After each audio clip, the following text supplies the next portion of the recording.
네, 안녕하세요. 서윤범 선생입니다. 오늘은 문장 부분을 진도를 나가도록 할게요. 자, 먼저 첫 번째 문장 성분에 해당되고요. 이제 문장 성분의 개념이라는데 여기서 중요한 것은 일단 일정한 문법적 기능을 하는 부분, 이것을 문장 성분이라고 얘기를 해요. 그래서 영희야, 내가 어제 동생과 무서운 영화를 봤어 라고 하면은 영희야는 부른말인데 부르는 말은 혼자 동떨어져 있기 때문에 독립어라고 얘기를 하고요. 그다음 내가 봤어 해서 내가 주체가 때문에 주어라 하고, 그 다음에 어제 봤어 하고 서술을 꾸며줄 경우에는 부사어, 그 다음에 동생과 봤어 하고 봤어를 또 꾸며주기 때문에 부사어, 그 다음에 무서운 영화 하고 영화를 꾸며주기 때문에 관용어, 그 다음에 영화를 하고 서술어의 대상이 될 때 목적어라고 얘기를 합니다. 자, 내려와서 자, 그러면 좀 더 구체적으로 넣어서 문장 성분의 종류를 좀 더 살펴보도록 할게요. 문장 성분의 종류는 크게 세 종류로 나뉩니다. 첫 번째 주성분, 두 번째 부속성분, 세 번째 독립성분, 이렇게 나뉘어요. 다시 뭐뭐뭐 주성분, 부속성분, 독립성분. 자, 첫 번째 주성분.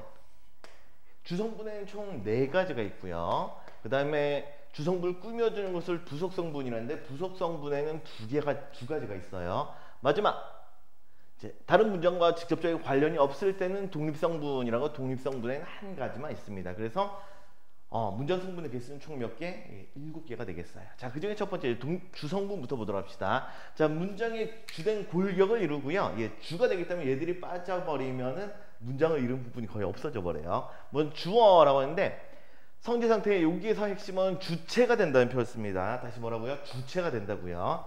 자, 그냥 주어가 되려면, 서술어의 주체가 되려면 뒤에 보통 조사들이 따라다니는데, 우리 주격조사 외운 적 있었죠? 주격조사에 어떤 것들이 있어요? 네, 그렇죠. 무엇이 뭐뭐가 이런 것들이 있죠. 둘의 차이점은 받침이 있으면은 이, 받침이 없으면 가, 이렇게 돼요. 다음에 이가의 높임 표현이 있죠. 할아버지가가 아니라 할아버지 그렇죠. 깨서라고 얘기를 하고요. 그 다음에 마지막으로 어디에서도 여기에 해당돼요. 에서 같은 경우에는 단체를 나타낼 경우만 씁니다. 다시 뭘 나타낼 때? 단체를 나타낼 때만. 자, 일단 뭔지 모르겠지만 이가와 에서, 이거는 줄만 쳐놓읍시다. 얘들은 다른 데도 사용되기 때문에 좀 구분을 하셔야 돼요. 자, 먼저 예를 보면 웃었다. 누가 웃었어요? 그가 웃은 거죠. 그럼 주어. 피었어요. 뭐가? 꽃이. 그 다음에 예뻐. 누가? 그녀가. 다음에 마련 중이에요. 누가? 정부에서. 그래서 이렇게 이가나 에서 이런 것들이 들어가서 주어가 될 수가 있습니다. 자, 다음에 서술어인데 이제 얘들은 동작, 성질, 상태 등을 풀이하는 기능을 하기 때문에 서술어라고 얘기를 하고요. 크게 어찌하다, 어떠하다, 무엇이다, 이렇게 세 가지로 나뉩니다. 먼저 어찌하다의 품사는 뭐가 되나요? 어찌하다. 동작을 나타내죠. 그렇죠. 동작을 나타내니까 얘는 품사가 동사. 동사들은 서술어가 될 수가 있어요. 다음에 어떠하다라는데 뭐뭐 하다는 성질이나 상태를 나타내죠. 이럴 때는 뭐라고 해요? 네, 형용사. 그렇죠. 형용사. 다음에 무엇이다는 두 가지가 합쳐져 있어요. 무엇이라는 말과 이다라는 말이 더해져 있는 거죠. 참고로 무엇에 해당될 때는 체언에 해당되고요. 그다음에 이다는 우리가 뒤에서 서술을 해주는 기능을 하기 때문에 서술격 조사라는 말을 써요. 그래서 서술어는 이렇게 세 가지 애들이 서술어가 될 수가 있어요. 자, 그게 철수가 집에 간다. 끝에서 풀이해주는 말이죠. 산이 높다, 영희는 반장이다, 토끼는 귀가 길다, 이렇게 풀어주는 말이 해당돼요. 자, 이 중에서 우리가 좀 볼게. 이 부분 가로 좀 묶어주시고요. 자, 토끼가 다음에 이 문장, 귀가 길다라는 문장을 가리면 서술어가 없죠. 그렇죠. 그래서 이렇게 이 안에 담겨 있는 문장 자체가 서술어의 기능을 할 수도 있어요. 이럴 때는 이런 애들을 뭐라고 하냐면 서술절이라고 얘기를 합니다. 다시 문장이, 안에 있는 문장이 서술의 기능을 하면 뭐라고 한다고요? 네, 서술절이 돼요. 이 서술절, 이 절에 대한 개념은 잠시 후에 문장의 짜임새 부분에서 다시 한번 보도록 할게요. 자, 다음 목적어라고 하는데 이 서술어 동작의 다음에 여기서 핵심어는 대상이 되는 문장 성분이라는 표현을 써요. 아까 주어는 뭐라고요? 주체가 된다고 했었죠. 그런데 목적어는 대상이 된다는 말 씁니다. 자, 그리고 목적어를 만들어 주려면 얘도 조사, 특정 조사가 사용되는데 누구를 무엇을 이런 식으로 목적격 조사가 들어가고요. 목적격 조사. 목적격 조사에는 무엇과 무엇이 있어요? 그렇죠. 을과 르이 있어요. 비금 표시를 했는데 둘의 차이점. 앞말에 받침이 있으면 뭘 써요? 네, 을을 쓰죠. 그렇죠. 받침이 없을 경우에는 르를 씁니다. 예를 들어서 책 뒤에는 뭘 써요? 책, 을 들어가고요. 그 다음에 공책, 을 이런 식으로 들어가잖아요. 예, 이번 노트를 이렇게 들어가게 되는 거죠. 받침 유무에 따라 달라집니다. 자, 나는 과일을 좋아한다. 뭘 좋아해요? 과일을. 다음에 자, 그는 축구만 좋아한다의 만 같은 경우에는 우리가 이런 애들을 보조사라고 불러요. 보조사. 뭐 심리 상태를 나타내는 조사들을 보조사라고 하는데 이 보조사가 사용됐을 때는 같은 의미를 갖출 수 있는 다른 격조사로 바꿔줘야겠어요.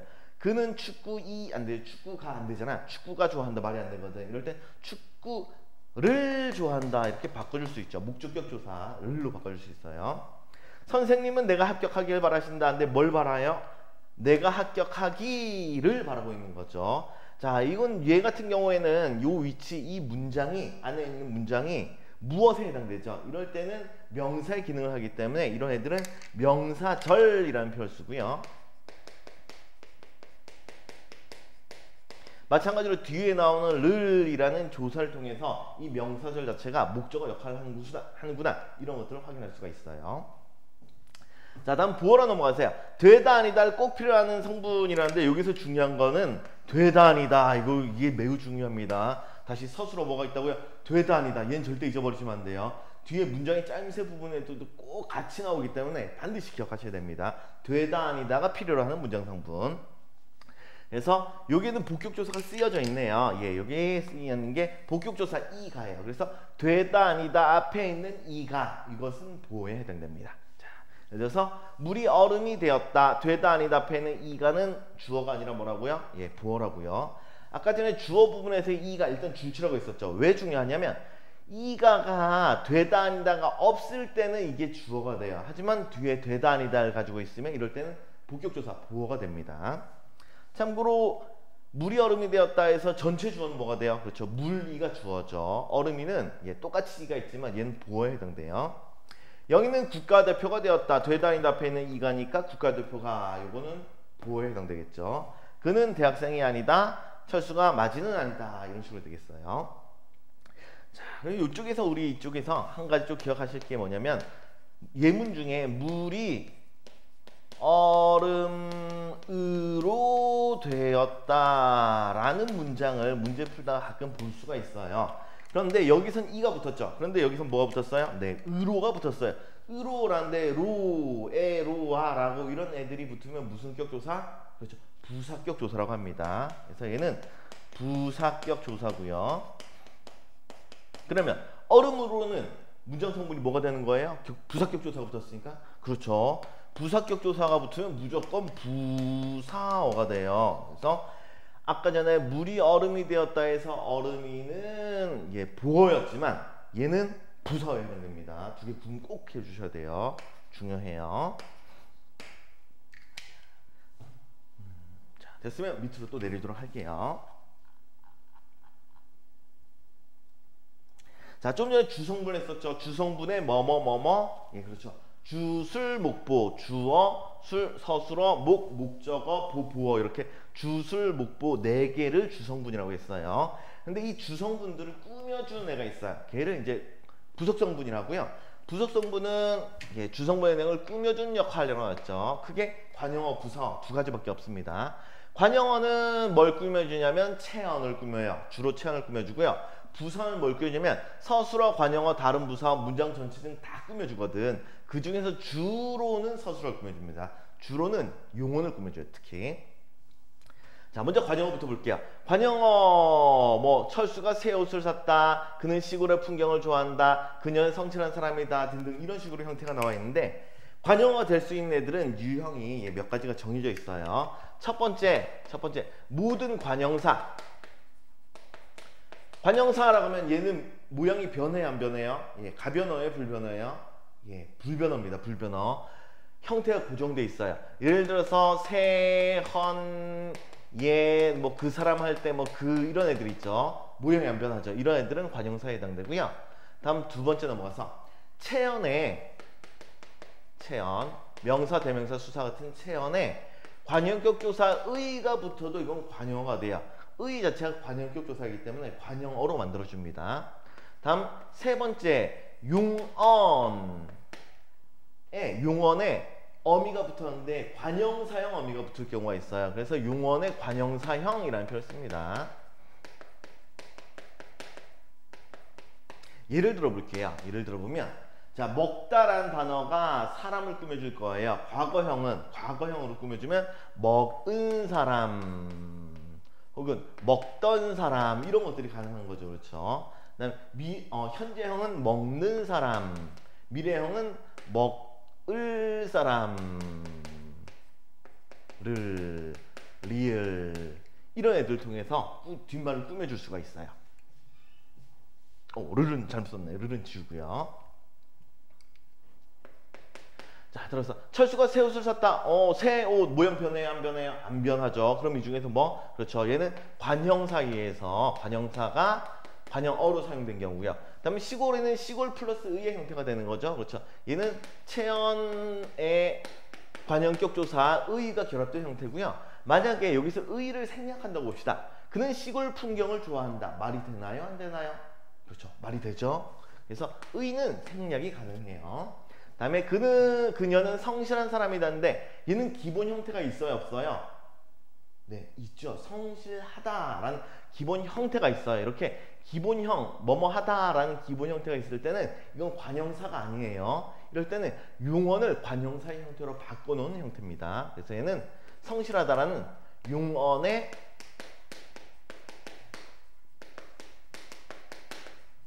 관형사형이 해당이 돼요. 자, 관형어 이렇게 크게 세 종류가 있고요. 다음 밑으로 가서 이번 부사로 넘어갈게요.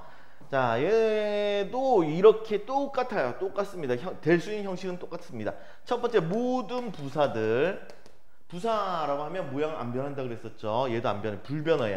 예를 들어서 빨리 뭐 천천히 이런 애들 모양이 안 변하죠. 다음 두 번째 얘도 체언에 부사격 조사가 더해졌을 때 이럴 때도 부사가 만들어집니다. 부사격 조사 종류가 제일 많아요. 격조사 중에서. 그래서 조금 이따가 옆에다 따로 정리를 하도록 하겠습니다. 다음 세 번째 넘어가서요. 용언의 관형사형이 있듯이 얘도 용언의 부사형이 있어요. 용언의 부사형. 아까 전에 은는, 던, 니은, 를 뭐 이런 걸 통해 가지고 관형어를 만들었다면 얘는 어미 중에서 빠르다가 달리다를 꾸며주려면 빠르게 달리다 이런 게 있겠죠. 그 다음에 먹다 하다, 먹도록 하다 해서 뭐도록 이런 것들이 들어가면 이건 부사형 어미라고 얘기를 해요. 자, 조금 전에 부사격 조사 너무 많다고 했었죠. 이게 정말 많기 때문에 따로 정리를 하도록 하겠습니다.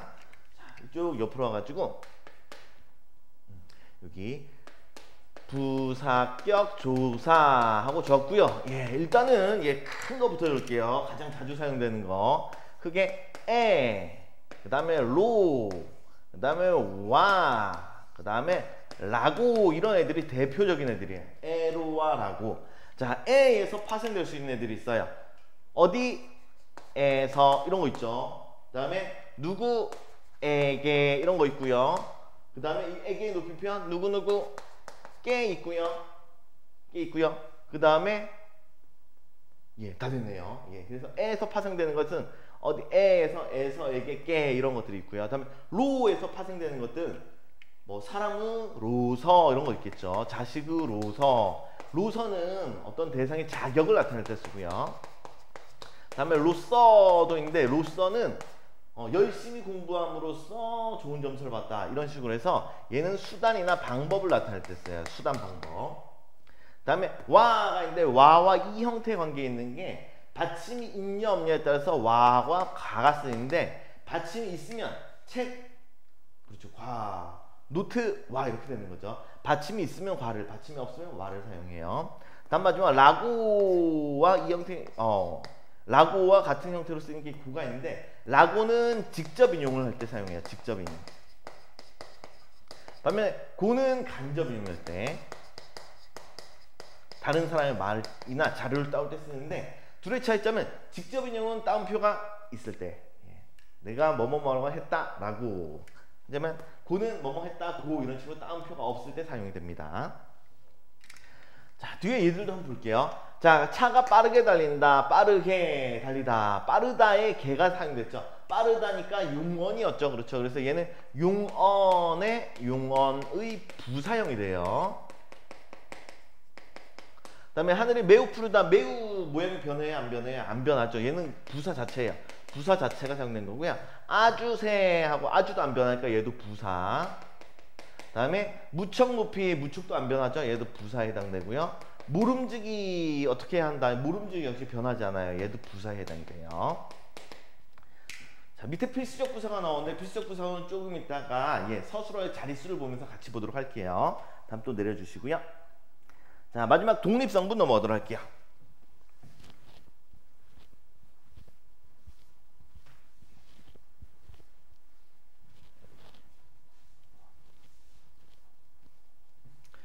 자 독립성분은 주성분 독립성분과 전혀 관련이 없고요. 혼자 동떨어져 사용돼요. 그래서 직접적 관련이 없는 문장 성분에 해당이 되고요. 얘는 보통 뭘 통해 알 수 있냐면 이 말이 사용된 다음에 요거 이름 뭐예요? 우리 심표로 많이 알고 있는데 정확한 이름 반점이에요. 그래서 독립어가 사용되거나 하면 보통 반점이 찍혀 있습니다. 다른 부분과 구분이 된다는 특징이죠. 자 독립어 여기 나와 있는데 첫 번째 모든 감탄사 아, 와 이런 애들 있죠. 놀람, 부름, 대담, 느낌 이런 것들을 나타내는 감탄사들은 무조건 독립어로 사용되고요. 다음 두 번째 체언의 호격조사. 호격조사라면 무엇 누구 야 이런 말들 무엇 이여 누구여 이런 식으로 사용되는 조사가 붙었을 때 이럴 때도 이것은 독립어가 됩니다. 자 보면 아 뜨거워라 놀람이죠. 얘 감탄사예요. 그 다음에 철수야 밥 먹으러 하자. 철수야 불렀죠. 자 여기서 보면 이게 부름도 감탄사라고 했고 체험 플러스 호격조사가 붙어도 부르는 말이 돼버리죠. 그럼 둘의 차이점은 뭐냐면 얘는 품사가 두 개예요.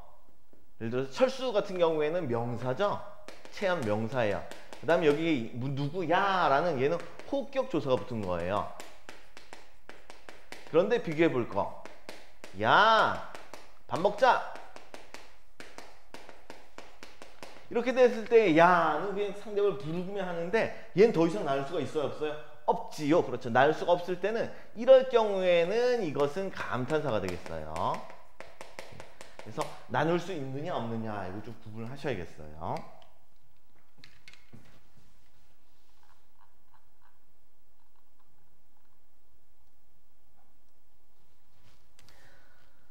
그다음에 아까 전에 필수부사어 부분과 연관돼서 이게 따로 보겠다고 말씀을 드렸었는데 이 서술어의 자릿수와 연관돼서 같이 좀 보도록 할게요. 자, 서술어의 자릿수라는 것은 서술어가 꼭 필요로 하는 문장 성분의 개수예요.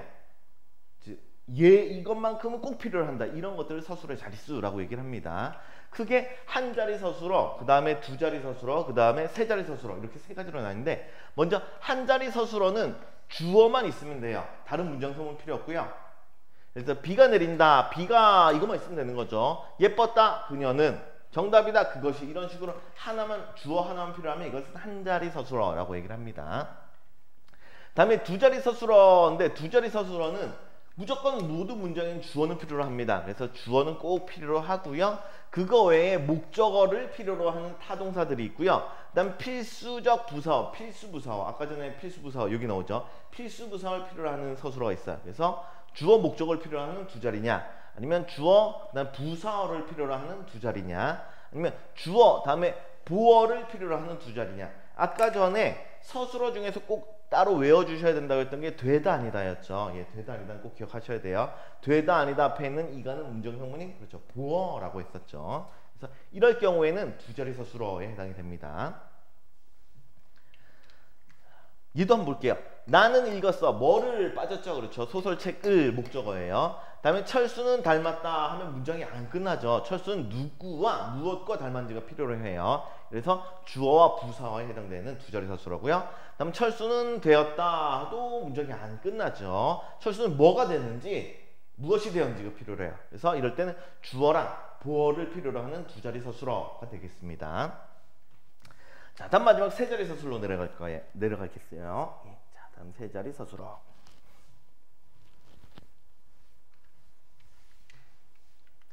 세 자리 서술어는 얘도 고정되어 있습니다. 주어 꼭 필요하다고 했었죠. 이거 외에 목적어와 부사어를 필요로 해요. 필수 부사어. 자, 이렇게 세 가지가 필요하면 세 자리 서술어라고 얘기를 하는데 얘들에 사용되는 단어는 좀 고정이 되는 편이에요. 일단은 적어두세요. 세 자리 서술어 자주 나오는 애들. 주다 그 다음에 받다와 관련된 단어들. 뭐 주는 행위와 관련된 모든 동작들 이런 서술어들은 전부 다 세 자리 서술어예요. 즉 누가 누구에게 무엇을 주었는지가 필요하고요. 받는 것도 누가 누구에게 무엇을 받았는지가 필요로 해요. 다음에 이것과 연관돼서 또 하나 더 넣다와 빼다와 관련된 넣다 그 다음 빼다. 넣다로 예문을 만들어 볼까요? 누가 무엇을 어디에 넣었다가 필요하죠. 그래서 세 자리 서술어고요. 다음 빼다 역시 누가 무엇을 어디에서 뺐다 이렇게 필요해요. 그래서 얘도 세 자리 서술어가 됩니다. 다음에 요거 외에 여기다 그 다음에 간주하다 이런 단어들도 세 자리로 세 자리 서술어에 해당이 됩니다. 예를 들어서 나는 너를 친구로 생각해. 나는 그를 적으로 간주한다. 뭐 이런 식으로 다 세 자리 서술어에 해당이 됩니다. 자, 예를 보면 영희가 친구에게 선물을 보냈다. 보낸 것도 주는 행위와 관련 있죠. 보내려면 누가 누구에게 무엇을 보냈는지가 필요로 해요. 그다음에 할아버지께서 손자에게 용돈을 주다죠. 마찬가지로 손자에게 용돈을 이런 식으로 부사어와 목적을 필요로 하고요. 다음에 왕은 용맹한 그를 사위로 삼았다 하는데 왕은 삼았다 그를 사위로 이런 식으로 주어와 목적어와 부사를 필요하죠. 참고로 용맹하는 필요가 있어요 없어요? 그렇죠. 필요가 없네요. 왜? 없어도 말이 되니까. 그렇죠. 자, 이럴 경우 세 자리 서술어라고 얘기를 합니다. 자, 지금까지 가지고 문장 성분을 살펴봤고요. 다시 한번 복습 좀 해보도록 할게요. 문장 성분은 크게 몇 가지가 있다고요? 세 가지. 그렇죠. 세 가지가 있습니다. 첫 번째 주성분, 두 번째 부속 성분, 세 번째 동의 성분 이렇게 세 가지가 있고요. 먼저 주성분에 해당되는 애들 주술, 목보, 주어, 서술어, 목적어, 보어 이렇게 네 가지가 있고요. 다음에 부속성분은 꾸며주는 역할을 한다고 했었죠. 주성분을 꾸며주는데 자 먼저 체언을 꾸며주는 애 관형어 그렇죠. 그 다음에 서술어, 주로 서술어를 꾸며주는 문장 전체 다 꾸밀 수도 있지만 그 중에 서술어를 꾸며주는 애는 그렇죠. 부사어에 해당됩니다. 다음 마지막 혼자 왜 따로 쓰인 애는 그렇죠. 독립성분 이렇게 해서 총 문장 성분의 개수는 7가지가 있습니다. 오늘 수업은 여기까지 하도록 하고요. 그 다음에 다음 시간에는 문장의 짜임새에 대해서 수업을 진행하도록 하겠습니다. 수고 많으셨습니다. 뒤에 문제들 꼭 풀어보시고요. 뒤에 해설 보시고 채점하고 이해 안 되는 건 질문들 하세요. 수고하셨습니다.